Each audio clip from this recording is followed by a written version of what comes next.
unawezaje kutoka katika kifungo cha dhambi? Ndiyo sababu Mungu anasema choo. Sasa kuna siri moja ya kuficha dhambi. Dhambi zinakaa moyoni. Mtu anaumwa moyo. Dhambi zimejipa umaarufu, zinaongea na moyo, zimefanya urafiki na moyo. Sasa mtu akitaka kufunguliwa ni afungue moyo, lakini moyo umeficha dhambi. Moyo umehifadhi dhambi, na mtu anahitaji kufanikiwa, lakini hawezi kufanikiwa pasipo kuzisema hivi dhambi ama kuzitoa. Na dhambi ziko ndani ya moyo, na moyo ndio una haki tu ya kusababisha mwili upate mazuri.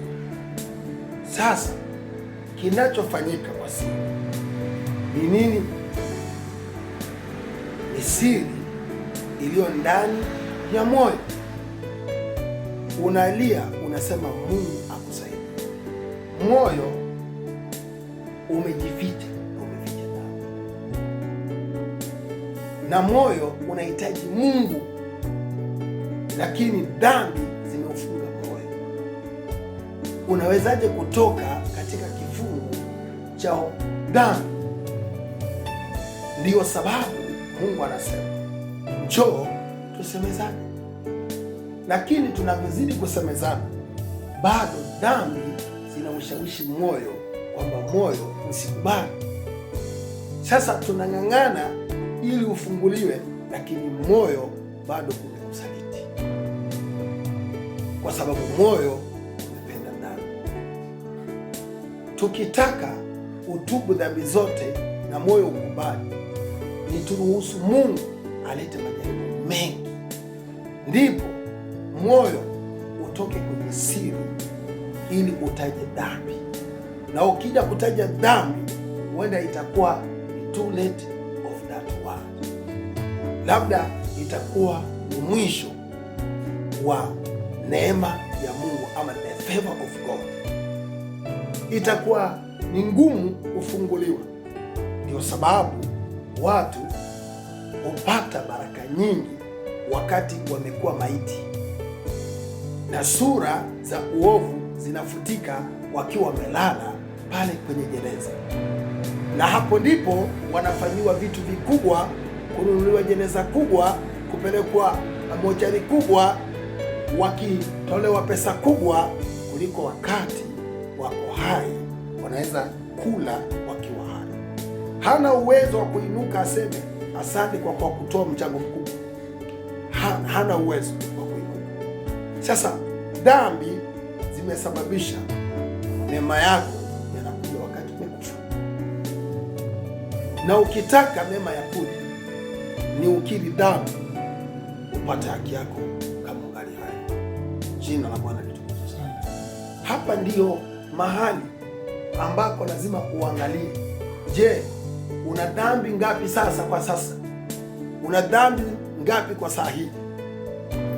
Tusemezane na wewe ili upokee uhai wako, ili upokee haki yako. Una dhambi ngapi kwa saa hii, ili kwamba Mungu akuonee huruma? This is chance. Huu ndio muda, hii ndio nafasi, lakini unasema hauna dhambi. Macho yanaona wengine, lakini macho hayakuoni wewe. Kwa nini macho hayawezi kukuona wewe? Lazima utafute kioo, ndio macho yatumie kioo kujiona wewe. Naona hapa ndio kuna shida, hapa ndio kuna tatizo. Je, ukivaa nguo nzuri inaweza kuficha dhambi? Je, ukibeba Biblia kubwa inaweza kuficha dhambi? Je, ukiomba sana inamaanisha ukiomba sana maombi yanaweza kuficha dhambi? Naona vile vile. Je, Mungu haoni dhambi? Mungu anaona dhambi. Mungu anaona nini? Dhambi. Unahubiria wengine na kuna dhambi. Dhambi, kiti anachoketi mwenye dhambi, wewe ukiketi utakuwa mwenye dhambi, na utashangaa mbona dhambi zinakuingia, kumbe uliketi kwa kiti cha mwenye dhambi. Sasa kuna wakati Yesu Kristo anawaambia wanafunzi wake, na watuma, lakini msifanye nini? Msimwamkue mtu njiani. Kumbe iko salamia pia siku zote, maana hujui mtu huyo amekuwa wapi, ameshinda wapi. Jina la Bwana libarikiwe. Amen. Dhambi zinakaa wapi? Dhambi zinakaa wapi? Na zikikaa ndani ya moyo, mwisho zinatoka saa ngapi? Dhambi zinatoka saa ngapi? Wakati yuko peke yake. Dhambi zinatoka na kujionyesha wazi. Wakati yuko ndio zinamshawishi. Ungeenda kuiba, ungeenda kukunywa, ungeenda kufanya usherati, ungeenda kuroga, ungeenda kuona.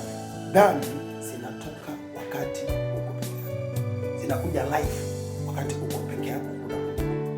Na wakati uko peke yako ndio wewe, lakini wakati uko na rafiki yako si wewe, ni mtu mwingine. Sasa ni vyema ujijue kuliko kujua watu. Anza kujijua hali yako. Naona Maandiko yanasema tuweze